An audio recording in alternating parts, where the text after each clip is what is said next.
This podcast is rated R for restricted. Under 17 requires accompanying parent or adult guardian. Mission 250.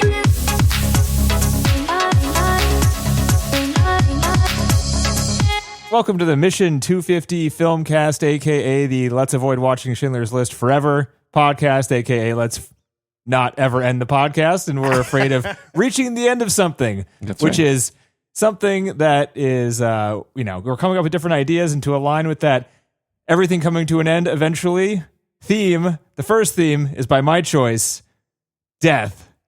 The funnest of themes, the most fun. You know, there's always a lot of fun to be had with death. So we're going to do kind of our own personal choices of movies kind of centered around that. And I'm going first because I picked it. And this movie would also, kind of spoilers, I guess, it's not surprising since I picked it, also go on the movies that should be in the top 250 in my opinion. And that is the 2015 movie Me and Earl and the Dying Girl. And this week, let's start. I don't know. Do we want to go you guys first? Do we want to go me first? 20-second spoiler-free reviews. What do you think? You first. Yeah. Me first. Yeah. All right. 20 seconds. I'm afraid you guys might not like this. This movie was a pick that is different than any other movie I've picked because it is picked based on my emotional reaction to the film and almost nothing else. This is one of me and Naomi's favorite movies to watch together. I think the way it's put together, especially towards the end, is pretty beautiful. And I think it's one of the best movies on the topic that exists. All right. Nice. All right. What do you got? I'll go. So, yeah, I mean, this would be, if Michel Gondry and Wes Anderson had a baby film, it would be this one. Mm-hmm. I did spend a little time getting annoyed that that's what was going on and he was just copying Wes Anderson. But I will say that the movie gets better and better and better as it goes on, and it really sticks the landing. John. Yeah, I was really found this film funny and moving, and I think I would have liked it better if I'd seen it younger. I think it would have hit me harder being younger, but I found it really entertaining. There's some pretty good spots to it, so yeah. Nice. I mean, John's like, when I wasn't so jaded and I don't give a shit anymore. I think just this film. I mean, it feels like it's coming of age story, right? It's kind of that's the we're target well audience. Past that. Yes, I am of age. I am. Yes, beyond. yeah, we're past age. Yes. Plus, also, we've like all the movies they referenced. I think a big reason I like this movie so much is because it's kind of the twist on this like teenage movie genre. The twist this one has is they like movies. They're movie nerds, right. And you guys are kind of movie nerds, but I mean, I'm the one who keeps you coming back every week, right? I'm the one who just like forces you guys to do this. I don't think you'd be doing it if it was just you trying to lead the thing. So it's like there's an edge of being like a super movie nerd with all this stuff. And John, we've watched a lot of the movies that they reference in this movie, and we haven't liked a lot of them. So there could be a lot of like the magic of, oh, these movies are so important. They must be loved by everyone sort of thing is vanished over the course of the past however long we'll be doing the podcast. Maybe. But which maybe is part of the reason. Yeah. Maybe. I feel bad. I forgot in my 20 seconds I should have, what I wanted to also mention, because I'm sorry, I'm off. I'm never on my game. But this shows a kind of being messed up in a different way. That it's sort of that's kind of a uniqueness about it. Like the way this kid's kind of messed up and how it's not like he's some victim of horrible circumstances. Yeah, his parents are odd, but it's not about that really. And just how he's struggling dealing with himself is well done, and something I think it's done rather uniquely.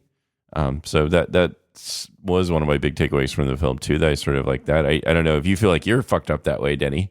But I mean, I relate to his character. Yeah. It's like his character has a hard time. Like he tries to put humor into everything because he doesn't know how to deal with anything.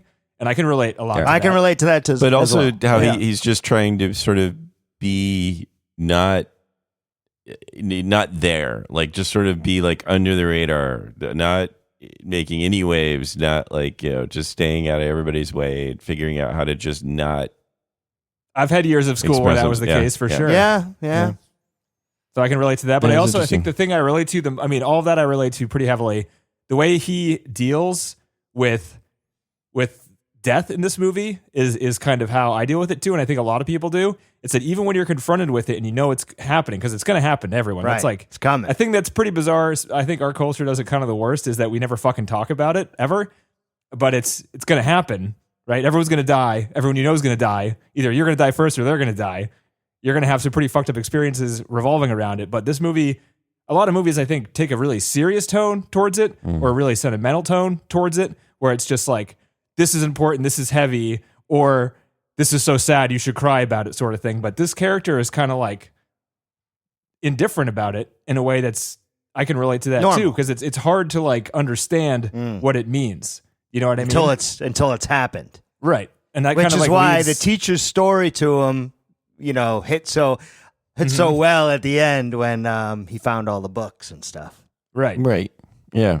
And that was, again, very, very sweet, and sort of, again, calling back to the, what was the other character talking about how, or the cool teacher was saying about his dad, and he kept finding out the other things, and that was sort of a nice break. Right, I know. That's John's literally just what I said. said. Yeah. Out of it today. Oh, and then also, just to add on to you guys, there was this teacher character. I just echo what I TC think said. That's what I was soup. trying to do. I think there was this guy eating soup Sorry, in the man. movie. Come on. This is where this podcast is going. Great.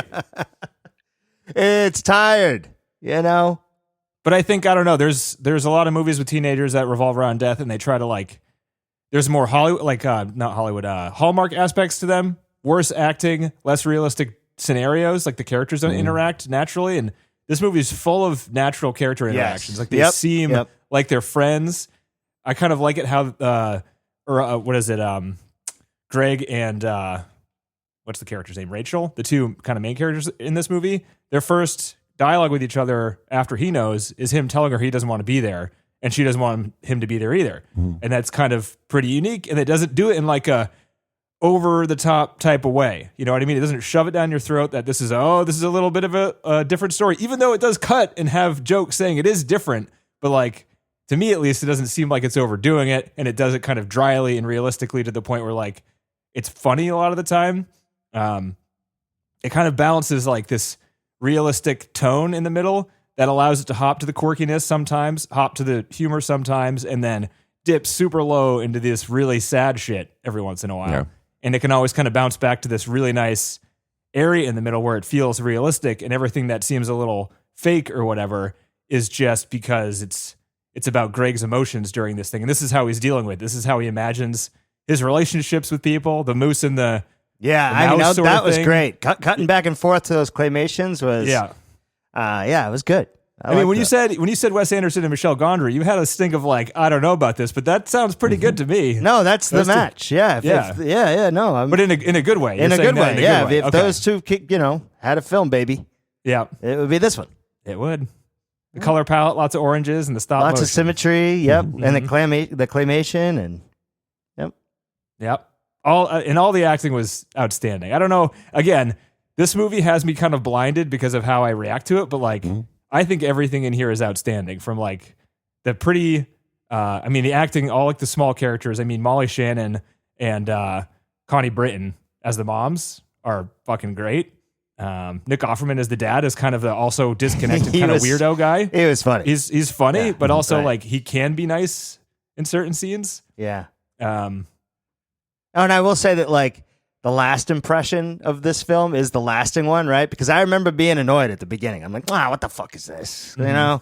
And then once they started actually hanging out and the numbers of the days started going up, all of a sudden I was like, oh, this is pretty good. And then before you know it, I mean, it just like it gets better and better and better and better and better and better. And so like by the end, it really does. You just feel like, man, this was a good, realistic view of how someone in their early years would be thinking about death and have it be something that changes them for good, because you can tell he changes, right? Like he starts sticking up for himself, telling people off and all that kind of stuff. And it's because all of this stuff has changed him for good. He's now an adult, right? So, I mean, that was really well done, I thought. And so it had me hooked by the end, man. I was crying. I'm not lying. I'm like, it's hard not to cry. I've seen this movie 5 times and I was afraid, due to like recent things in my life, that I might not care about a movie at this point, but I cried harder and Oh, more this time. Dude, it's it was tough. nice to have like a release. Plus, to they watch bait this and switch you, which I wasn't too They happy do. about. No, but they bait and switch it twice because at the very beginning, And she's not in the going to first die. 2 minutes, they tell you it's about someone the story is about someone who's going to die. Tells you that in the first 2 minutes, but then it lies to you then it lies to you 2 times. And I think that really makes it hit harder because like he's lying to himself as you're watching That it. 'cause she's not going to die, right? That she's not going to die because he can't comprehend what's going to happen until it is happening. And then we he's just- always knew, because stage 4, come on. As soon as Yeah. you hear stage 4, she's dead, dude. Like, This is the title of the movie. Come on. yeah, right. That's true. Yeah. It's good. It was good. It was good. I don't know what else to say. John, you're usually more talkative than this. How tired are you today? Pretty tired. Sorry. How did you not cry? What was your reaction? I know I was tearful towards the end. I thought it was good. I liked again the impact on his life. Again, the things you guys were saying. Yeah. There was a really good funny bits. I loved his parents too. I just thought they were just weird, but not like bad or anything. And there is one scene which really was really funny. When his mom is assaulting him, nagging him about like that. He's crawling up the stairs and yeah, stuff. and he's just like getting like knocked down by it and crawling up the stairs. That had such an funny urgency to it. It was And really then it well also done. made the part where he talks about that with her. Like anytime you get like weird out, you just like freak out. And then that's all part of that same, behavior. So like then you got to get the explanation of why he does it. And it like, I don't know, it just seemed great. Yeah, It seemed great. They wrapped up stuff like that a lot in the writing, that like something previously you got a resolve of it later and it wasn't obvious. It was just like, oh, this is pretty natural how they just wrapped that up. Or they must have like started with the end and then wrote scenes before, because everything seemed to lead up right to the end very naturally. Yep. And good actors. I mean, for the parents, Nick Offerman and Connie Britton, usually they let themselves look really awful too, which is good. Like really, like these are Connie. She's always usually looks quite pretty in her roles, but so it's kind of funny that she's like the frumpy housewife. And but yeah, I was annoyed at the music sometimes as I was thinking. No! I tell you, I feel like an asshole too, because it's like I was like, yeah, it's kind of repetitive and insistent. And then it's like music by Brian Eno. It's like, fuck. Dude, it's like my favorite part of this movie. Literally. Brian Eno has 10 songs on the soundtrack. Oh my God. And they all sound so good. And then at the end so there, good. it's just like, there's too many of these songs I like. Like, how can I hate the movie now? You can't. Well, no, I don't even. So TCU liked it, John. You didn't like it? What the hell's wrong with you? A couple like Brian points. Eno? I thought the music played too long and was too front and center and just cycling. It was almost like droning. And I was the scene where they're showing her the film, the best part of the entire movie. I know, and I found it annoying.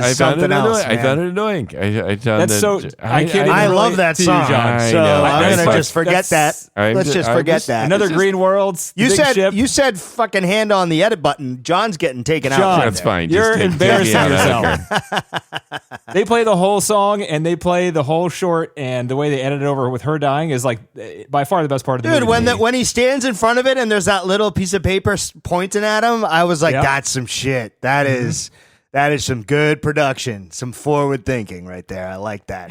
And the way the movie goes, it's everybody that she knows, and then it cuts to like all the things that she had being I know. destroyed, and then it cuts to abstract dots, and then it just cuts to the straight colors. I know. Like, it's beautiful. That's a piece of art inside the movie. And yeah, I like I that can't shit. believe it, John. You're the sappiest person on this I podcast. know, Biggest I crybaby know. on the podcast. I Annoyed by a suck. Brian Eno song during the best part of this I movie. suck. I don't understand. I don't get it either. I have no excuse. I am ashamed of myself. Maybe. Do you have any, like- my TV speakers are bad? I about mean, that? put on How about my- headphones. Do something. I know. You know? I know. It's my TV speakers. Denny, do you have any information on like what that film also made by the same guy that at the end there that he's showing? Like it's all part of the movie, or was that It's a someone part of the else's movie. art? No, Oh, so okay. it was art made for the movie. Oh, that's sick. So the director didn't make it, but what they did is they hired. He collaborated on that. What they did is they hired 2 recent graduates from film school, and these 2 guys kind of ran with all the fake films they made. They made 15 films, like of all the the sock puppets and the puppets and them doing Mean Streets and all that stuff. Eyes Wide Butt, funniest That shit was prank funny. name. Yeah. Every time I saw Eyes Wide Butt, I laughed. Yeah. Stupid, hilarious. So dumb, but funny. Yeah, the Turd Man, John. Come on, the Turd Man. I know, the Turd it's Man's good.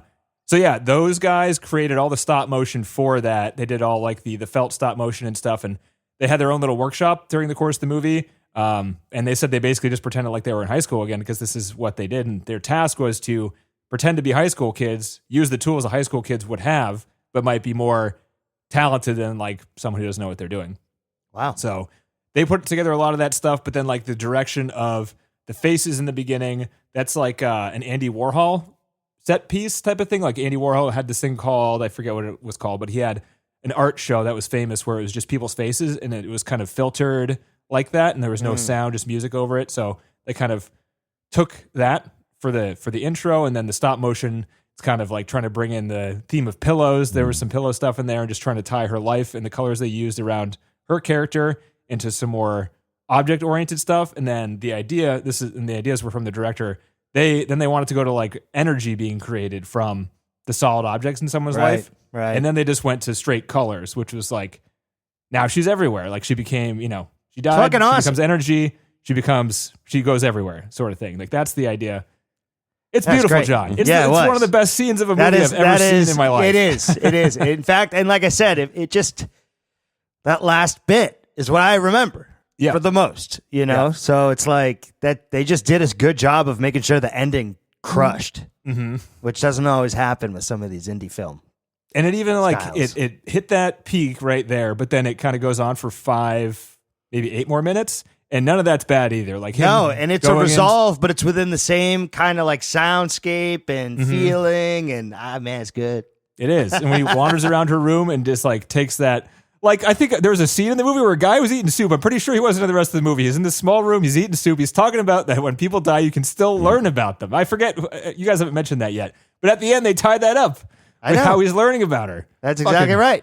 I said that earlier. No. It's a new point I just made. Oh. Neither of you guys said that. That's a new point that I'm making right now. Hey, careful, man. You leave TC behind here. Come on. I come woke on. John up. Look at that. John's awake Hey, now. John's up. You make fun of him. He starts I'm talking to trying. you. Brian Eno put him to bed. That's what happened. I'm sorry, Brian. Some of these songs are too beautiful and repetitive, kind of drony. I don't know. It's not my taste. He's asleep. I got nothing to say, man. Yeah. I mean, I haven't seen this actor too much after that. Nobody really went No. anywhere. None of the well, kids. I know Olivia the Cook- woman's on TV. She's done a Cook lot. is- She ended up doing quite a bit. But Kind of. Well, what happened to him? I look at both R.J. Seiler and Thomas Mann's IMDb's, and they didn't do too much. No, which is really too bad. I think it's a case of like them being perfectly cast for this movie. Oh, and then not being able to get anything else? That's what I have to imagine, maybe because I feel like he'd do mean- great at Shaggy if they ever do a Scooby-Doo remake. he's got a good like Sam Rockwell quality about him, like a very young, just sort of lean-looking guy. I don't know. they were I looking can see for. that. The director was looking for, who's also part of the casting choices. What's the name of that tall, skinny kid from '80s movies that John probably likes? What, John, Red hair kid. Anthony Michael Hall was the one. Yeah, that's the guy. Nailed it. He wanted, First try. He wanted to get. Yeah, see, you were talking like I didn't describe it well, John. I fucking nailed it. You figured it out. Oh yeah, I know something, and it's to your credit. Yes, exactly.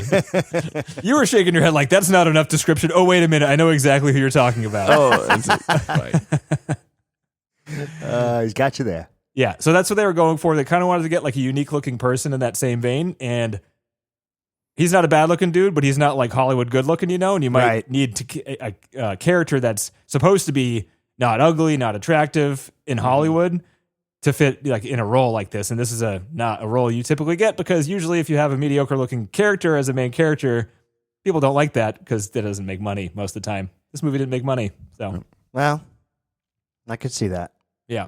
It's an, That's my it's an guess on him. indie style Yeah, and film you think- that, I mean, not and everybody. No, but he enjoys. plays it really. It could have been more, I don't know, cheeky or smarmy. Like you could think like Michael Cera playing this, or goofy.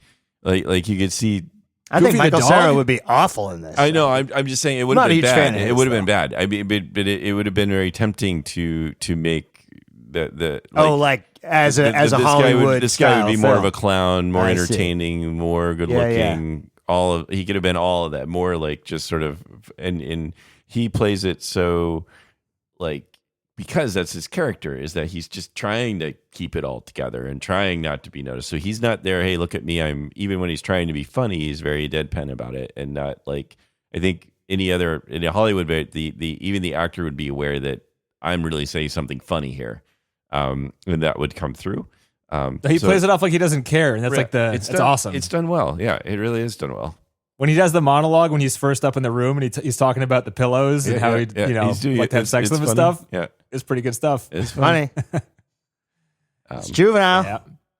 I enjoy the rundown of all the characters in the school and how he does different things to fit in with them. That was Wes Anderson. Those were very That you're right. whole- It was a very fun scene though. All the same, but just all the different like guys that were there. It reminded me of like Rushmore or something. Yeah, They're it going through. totally has that feeling. I mean, Yeah. this guy, I kind of appreciated this because he's a huge movie fan. Huge. People on the commentary and in the making of were just like, this guy's seen every movie ever. And whenever he'd talk to me, he'd be like, oh, you're like this. You would like this movie. And then he'd send me a DVD the next day. And Nick Offerman was talking. He's like, I've been here for 5 days and I have 10 new DVDs at my house right now. The guy just sends people DVDs. And then in the commentary, the guy's just like, I order Amazon every single day. I get new movies to my house every day. He talked in the commentary about like how every single shot was a reference and then pulled back to some other thing. Like he would think about what he would want for that, think about a different movie, and then try to change how that movie did it for his own style. So like literally every single shot in the movie was taken from something else. And it was a pretty wide swath of things. This That guy's a annoyed huge me at movie fan. first. Yeah, I could see that. I kind of liked it though, because he didn't do it. It seemed like he pulled it back. He wasn't shoving it down your throat. Like he backed off from like a Wes Anderson or Michel Gondry type of stuff. It seemed like it was less in your face. I just think I got lost in the story and then I stopped paying attention as much and then I forgot about it. And getting lost in the story is something that it happens every time. The scene that was surprising that they talked about quite a bit in the making of scenes is when the two main characters are talking about in Rachel's bedroom how she's going to stop treatment. Yeah. And you're so invested in that scene Yep. by that period of time. I usually notice things like this, but that scene was one individual take that was about 10 minutes long. Wow. And you don't notice. I don't. John, did you notice? Nope. The entire scene Nope. is one take, and they did it in 4 takes. The 4th take was the one that they used because they knew they got it. They didn't even get any pickups because they were just like, holy shit, you guys. And that was the scene that they both auditioned on. They were like, all right, go to your therapist now. Have a break. Mhm. See you next week. That acting is amazing. Like the way they shot it was amazing. How she was like in the foreground, like way up close, and Yeah. he was in the background on her bed, Yeah. and he started moving around and getting angry and stuff. And yeah, just It's tough. it's That was so a tough scene. so good, so good. And we're talking about people's acting, like Olivia Cook. The scene when she, like the day after she shaves her head, that scene where that starts the scene on her face with the hat on, and she just looks sad. Yep. Not like she's not crying, she's not freaking out. She's just sitting there looking extremely sad. Yeah. And like, That's got to be so hard uh-huh. when you're just facing impending doom and there's no out. It's like, And the thing is, I mean, you don't know it until you get there, but like, you can't be crying about it all day, every day, right? Most of the Right. time, you're probably just sitting there like, this fucking sucks. like, hey, I don't really feel great. Yep. Yeah. It's going to get worse, and then it's going to end. Fuck me. I know. That sucks. Yep. That's too bad. But she got there because they shot this entire movie chronologically, and she, they were filming it, and they were planning on putting a bald cap on her, and she was like, anytime I've seen a bald cap, you can tell. She Yeah. offered the director, she's like, I'll shave my head. And if you want to, we can film it, make it part of the movie. So they did that. They filmed it. Greg and Earl shaving her head, but what they got didn't quite fit in the story. So you can watch it in the behind the scenes, but they just cut that. But she was bald. And when she did shave her head in real life, and wasn't even acting, she cried for 10 minutes just because like that apparently does something to you. Yeah. It's a long fucking time. Yeah. She was just Takes like a lot of feeling her work. skull for like the first time in her life, Probably, And as a woman, yeah, shit. I don't want to generalize, but I have to assume it's probably harder for women too. I mean, Just as because a they don't have guy, to you think ever about try to going grow your bald? hair out? It's fucking miserable. Yeah. I can never get past Right. shoulder length. I can't even Yeah. get there. You spend a lot of time caring for it. You spend a lot of time growing it out and cutting it all off. Like, Dude, that's a commitment. it's like your whole life, basically. Mhm. You've had long hair. That's just, I don't know. And I'm then not saying it was shaving easy for her to get there, but certainly easier for her to get there since she in that threw one herself into the spot. role. Yeah. Yeah. But she had a lot of, shots that just hung on her face for, maybe seemingly minutes at a time. Mhm. And it was just her looking, sad but every once in a while they'd trick you and like you think she's sad or something. Then she's like fucks with them a little bit and they get happy and they have a laugh and you're just like, oh, that was good. Just get me out of that moment. Jesus Christ. So it killed every time. It did. It killed. Even at the end, it killed. That joke where he put the freaking sticky note on the DVD that I was sending. He's like, warning, the last person who watched this movie went into a coma and immediately died. That was so good. It was funny. After all this sad shit, they could still throw that in there and it's still funny. I know. Yeah. In this movie, I've talked about movies that like, there are very few movies that you can watch over and over again and it make you laugh every single time when it wants you to. This movie isn't like a short list. I'm not even sure I could name 10 movies that are on that list. And I didn't laugh a ton, but I think I was because you were more annoyed sad. at the beginning. The first than I part was was the happy. funny part, but Yeah. you were annoyed. I at was the first annoyed part. for Right. like 30 minutes at least. And then I settled in, And I'm glad I did because then I stuck around and it was great. Yeah. So, Speaking of comas, we got John over here. Yeah, John's He's John, Sorry, it's been how a you day. doing, bud? It's been a day. Yeah, Sorry. no It's been a problem. day. Do you want me to stop bugging you? Or do you want me to keep bugging you? If it makes you happy, bug away. I just like being This is how on we this show video call love, with you, John. John. Yes, This is yes, how we I know. show love. Yeah.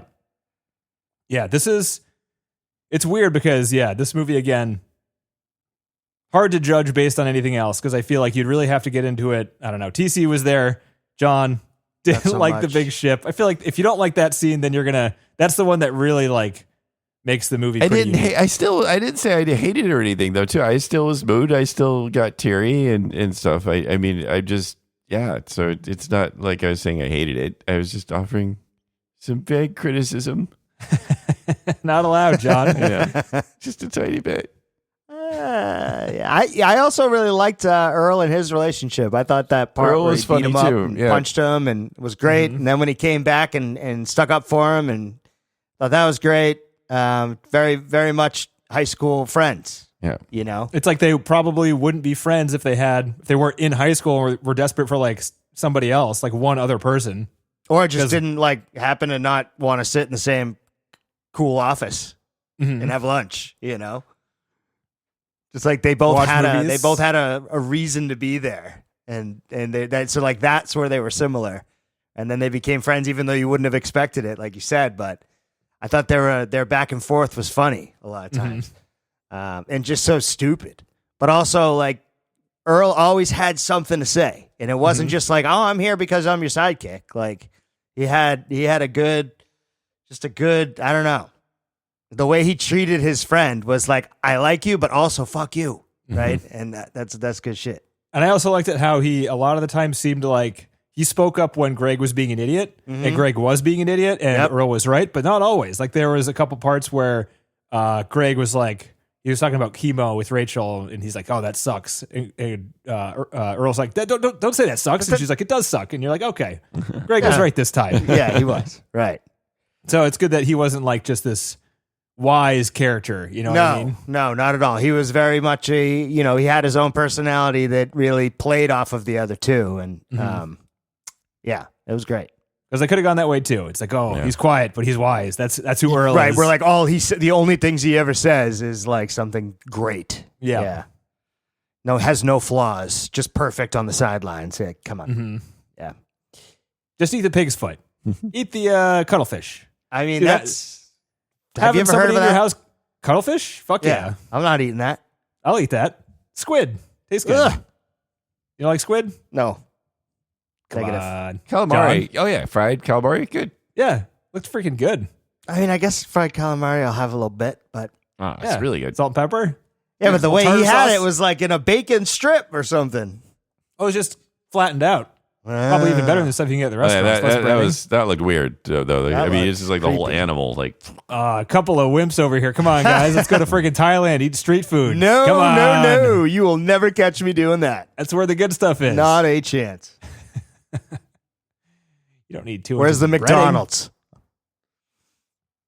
How much other praise can I throw at this movie? Do you guys like the title cards? I thought those were pretty good. Okay. Speaking of Wes Anderson. Yeah, there's very Wes Anderson. When it was set up, and again, I know that I was presuming that the movie was setting me up that we were going to have frequent claymation flashbacks. So the way they started out with the title is like, oh, we're going to get this a lot, which is fine. That would be fun. You know, he's going to like talk about, oh, it's like this. And then there would be claymation stuff. But no, they just do that once. They actually did do that. Keep it to the character, right? It only happens when that character really comes in. The girl. Well, so you're both right. So John, what you were expecting is right, because that's how they planned on doing the movie. And they shot a lot of that when they were doing the movie. But since they shot chronologically, they were editing as they were going. And they were figuring out that all the stuff they were shooting that had so they went to Greg's vision a lot, where it would be like, this is Greg walking through the corridor, and it would go to his vision, and then it would show all the stop motion stuff and how he views the world. And it was a bunch of that to make the movie a lot quirkier. And they were shooting it and then putting it in the movie and realizing that they were getting bored of it in the edit. Oh, wow. So then they didn't have as much weight. Yeah. Right. And it was keeping all of the what he said was they made one edit where they removed like all of it basically, and they watched that and they're like, this is way better. Let's just get rid of everything and then stop doing this. But you need it in the beginning. You know how many hours it took me to make all that claymation, guys? Seriously. I know, right? That was damn it. And now you want none of it? We'll keep the first scene, Jeff, okay? Yeah. The first scene. Maybe some at the end, a couple of clips of the movies you made. That was it's a lot of work.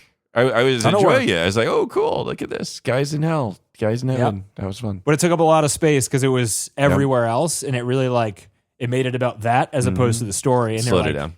It slowed it way down. Yeah. They did that a lot. They shot a lot of stuff that they ended up cutting out for the flow of the movie. Sounded like everyone knew what they wanted in terms of their emotional beats and stuff like that, which is, it's good if you know what you want, because it seems pretty rare. Some people, they just edit a movie, you're like, does this work? I don't know. What is this, 3 seconds versus 2 seconds? I don't fucking know, man. I mean, the pacing throughout the movie was great. Yeah, I thought. Yeah, agreed. It seemed fast. It seemed pretty fast. It moved. It didn't. It didn't hang up in certain spots. I didn't think. So no bad guys. Name a lull, here. John. Name a lull. Can you? Was there a lull? I argue there is no lull, but John is. No. I was just saying. I like. Not that I remember. Each of the characters were interesting and fun, sort of, and somewhat charismatic, or just interesting to watch and listen to. We don't get a whole lot of time with some of them, like whether it's his mom or dad or the weird kids at school, which are a lot of they got weird rapping guy there. That was kind of funny. I know. And then you got the skids, metal dudes, cool with the Matrix tattooed outfits. teacher. You got, and they're just kind of coming in and out pretty quick, really. Not really dwelling too much on all of that. So it's kind of hot girl / moose. Yeah.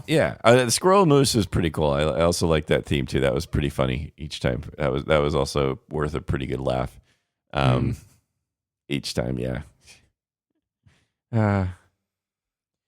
What else you got? Do you got trivia, Denny, or anything? A little odd. I got trivia. All right, I'm ready for trivia. What happened with the cute girl asking him to prom? Oh yeah, did he just stood her up or something? No, he said no. Oh, he said no. Yeah. Okay, you just didn't see it. It tried to misdirect you. I didn't notice that. I was a little confused. I was like, oh, it's actually kind of cool. He's gonna go ask out the fucking. Well, I'm sort of surprised she would even do that. I don't know. They didn't. No, he's like, is this a pity date? And she says, no, it's not a pity date. Come on, we'll have fun. Right. And then it cuts. Right. And then right after that So scene, it's just making he says no. He's going with her. But what the movie wants you to do is think that he's going to this hot girl's house. Which then he walks. but none of he that walks makes out of sense. the. It didn't make much sense that she asked. But he him. was going. It didn't make much he sense just changed that his he would say mind yes. in the limo, right? Yeah. The limo driver was funny. Didn't he change his mind in the limo or something? That could have been. So he was always going to get the tux to go see the girl in the hospital. Yeah, but the mom is and no. The mom is making. The mom is saying things as if he's really, and maybe the mom thought that he was going to the prom with her because she's like, oh, here's my boy, he's going after. Right, I thought that he was going, and then he changed his mind. I don't think his mom then knew that he was after going the to the limo guy said that stupid shit about she'll know if you love her or not. Yeah. I actually thought that. I was just confused up until the point. Oh, he's going to the hospital. Oh, but then what's he going to do about his prom date? Yeah, he stood her up like he was going. That's to the what prom. I thought. I thought, damn, she got the fucking shaft on that one. Is she just like waiting for him? Because I don't know. She was out there. She was being vulnerable, and then this is what you get. You're going after the nice guys. You don't go after the nice guys. That's what I thought for sure. Gonna, I'm with you on this one. Yay! Look, Denny, see, you had me talk. Yeah. Yay! I didn't want to stop you because I can tell you what the intent was, but that doesn't necessarily mean anything. Right. Well, that's right, because that's not what happened for us. That's not what comes across. Right. The intent is that the character of Greg is in denial of what's about to happen. Yeah. So the intent is that he says no to the hot girl, that he is going to see Rachel, and he's pretending like they're going to go to the proms. That's why he got the limo. That's why he got the corsage. That's why he's dressed up. He's not realizing the reality of the situation. Okay, so he's still kind of in denial. At some point, he makes a decision to go to the hospital, though. So when does he make that decision? Is it in the limo, or is he decided all the time, but isn't telling himself all the time? He said no to the hot girl. Okay, I don't remember that. No, you don't see it in the movie because it cuts after the hot girl says, "Come on, we'll have a good time." Right. He doesn't say yes or no. Because they want to misdirect you. The director just says that's what happened in the story world. Yes. You don't know it as the audience, and you never will, because obviously if you're not paying attention, it just seems like he made the decision in the limo. And I think it works both ways. I mean, him stopping at the hospital and that happening I was totally on board. I was like, hell yeah, he stood her up. He's going after the girl he actually loves. Like, fuck, I mean, sucks for the other girl, but hey, how many times have I been stood up? I don't know, I can relate. It's fine after the fifth exactly. time. I get it. Hey, no problem. Have a good one. They probably had a good reason. I believe it. Come on. Exactly. So trivia. Trivia. Is there anything else? It's tough.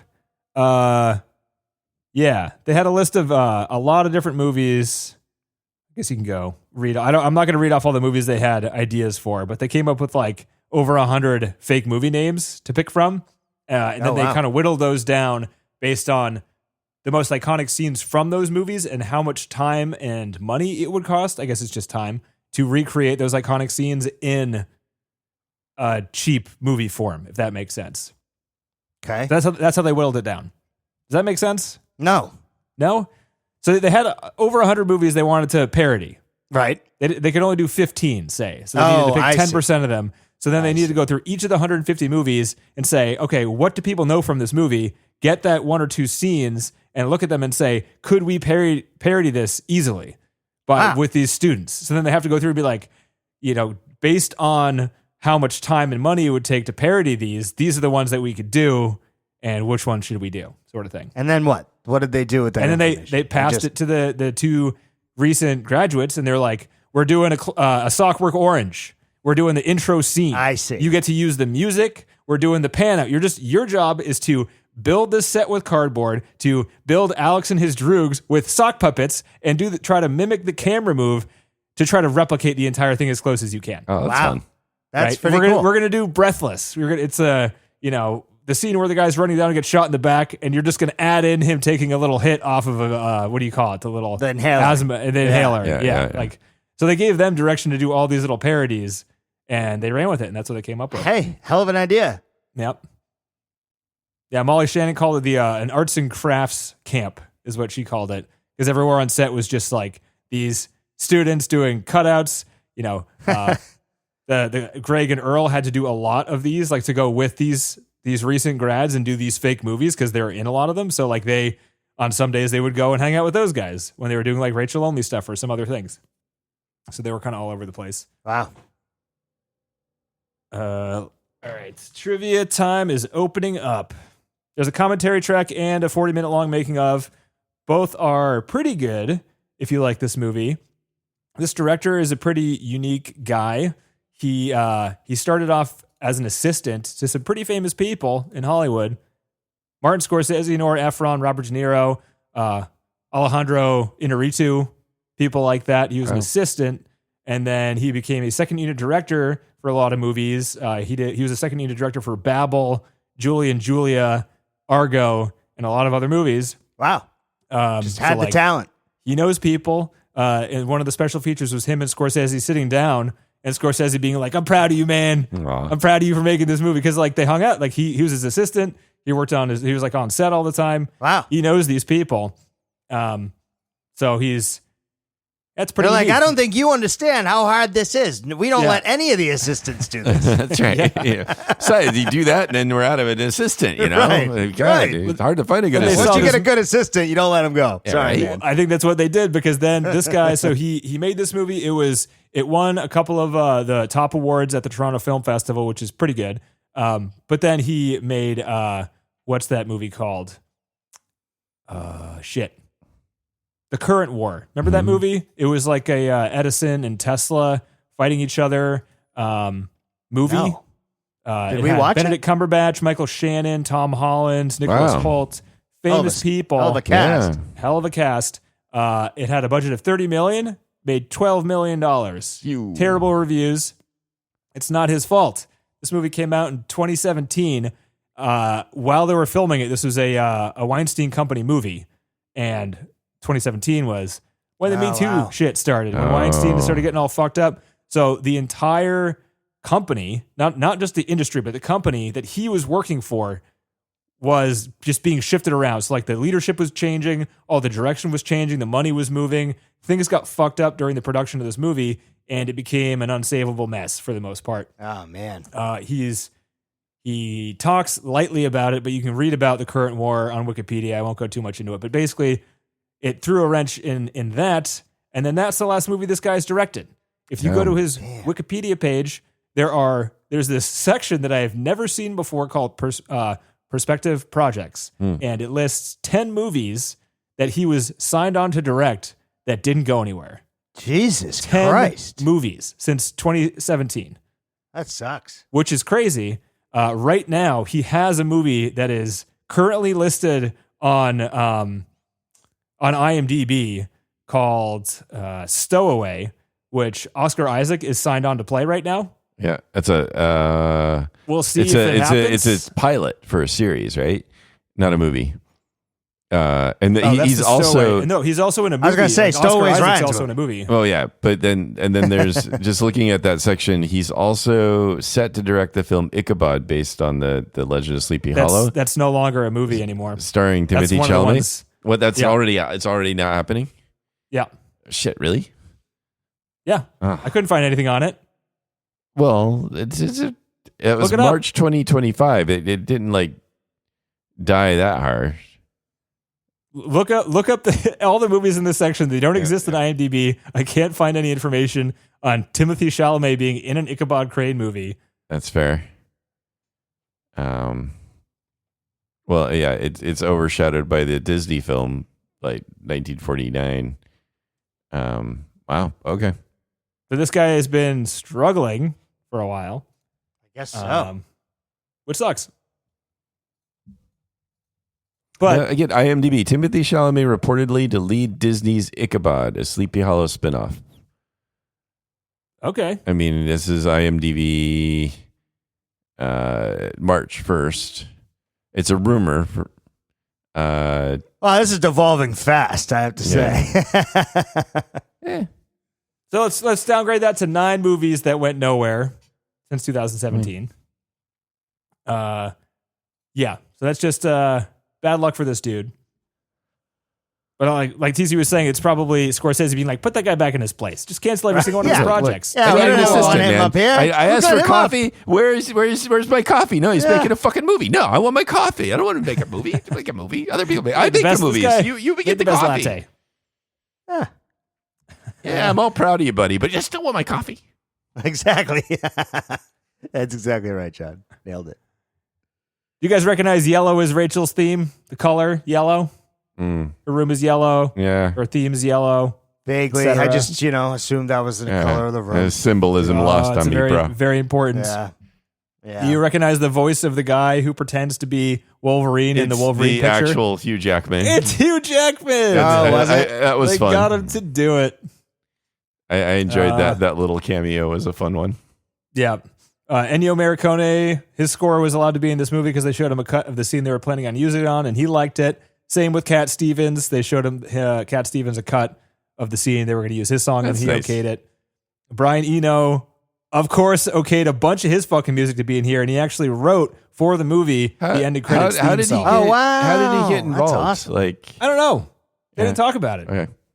Just so the director was like Rachel's biggest fan. She was a big fan of Brian Eno, so it was important that we had a lot of.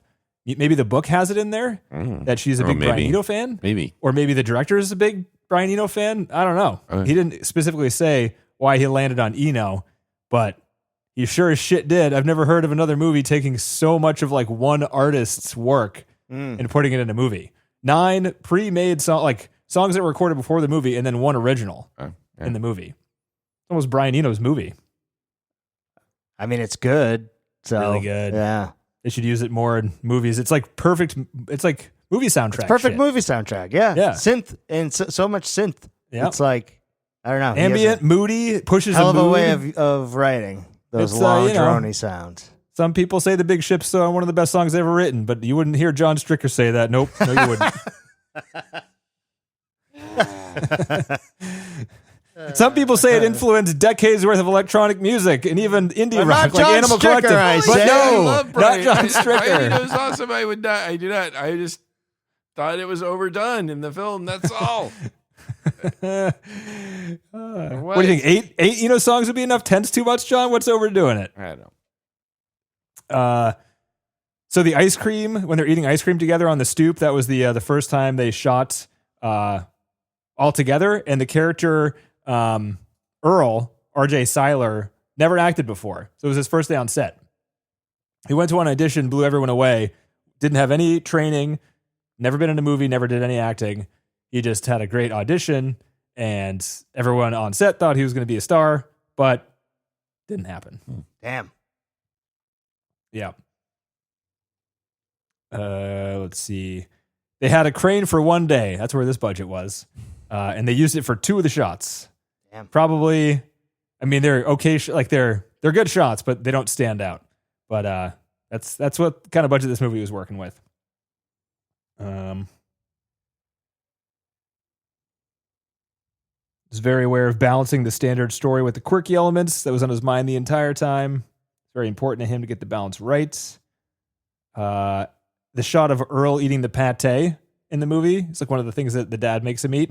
His reaction shot was real because they told him it was cream cheese. And it was just flavored cream chease, and then he ate it. And that was nasty. That's the that's his reaction. Pate is good. Pate tastes good. Yeah. Not if you're not expecting it, though. I guess you learn how it's made and what they do. It's also pretty terrible. Force feed? No, they force feed geese. Like basically. No, it's not pate. You're thinking of what's that? What is that stuff? That's a foie gras. Foie gras. Oh, you're right. So it's different. Yeah. Never mind. Pate is just chopped liver, right? It's like just kind of minced liver. Yeah, it's like liver paste. I take it all back. I'm only if you're expecting cream cheese, it's definitely different. Still, yes. What flavor is this? My God. That tastes like I didn't want lox. Is this what they call lox? Molly Shannon improvised quite a bit in this movie. They had a ton of takes with her on every scene. They showed a lot of it in the behind the scenes stuff. Originally, the ending movie that they were making for Rachel was to start with all the testimonials with the dialogue and things like that, but they weren't able to get it to work right.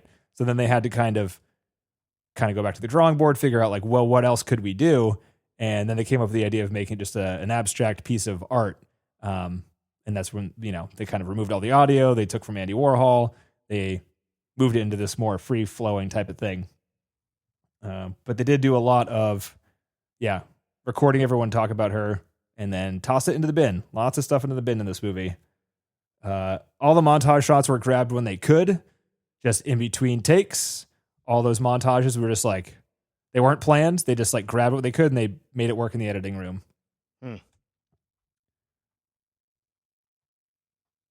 RJ, the guy who plays Earl, got so angry in the scene where he yells at Greg when, like at the very end, he punches him.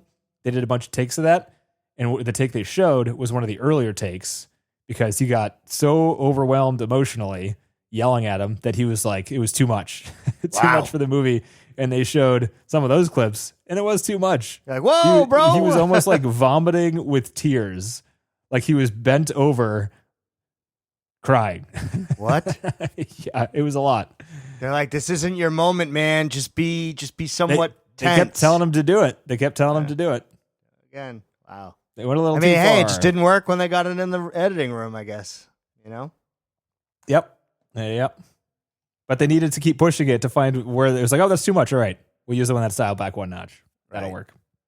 The writer of the book and the screenplay, Jesse Andrews, he had a deal to write a screenplay. I don't know how that works. It was his first screenplay first screenplay he ever wrote. I guess he's a writer. So he wrote the book, and then he had a deal to write the screenplay. And while he was writing the book, his grandfather was dying. And then once the screenplay entered Hollywood, it was on the blacklist. Is that what it's called? Where like the best screenplays float around and they shop around and everyone wants to work on them. Mm-hmm. This director, his father had just died, and he really wanted to work on it because it resonated with him. And I think him telling everyone that on the cast resonated with everyone and got everyone like really behind him for a lot of the movie. That's cool. Which is a common theme in all these movies that work out really well, is that everyone gets behind the director, not only because they trust him, but because he has like a clear vision for what he wants to do, sort of thing. Mm-hmm. And that was pretty apparent in all the behind the scenes. So not surprising that it ended up working out pretty good.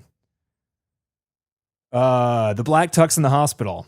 That's supposed to be, metaphor, John. Metaphor for how he's changed. Because before he wore bland colors, Right, and it's bland colored like settings. yellow and then black. Yeah, he's wearing brown and yellow. Yeah, he's hiding. But now he's black on a white background. Standing out. He's changed. His character, he's evolved. He's putting himself out there, He used to hide from relationships, but now he's really putting himself out there. Nailed it. Perfect. So deep. So deep. So deep. Let's see. Come on, express that.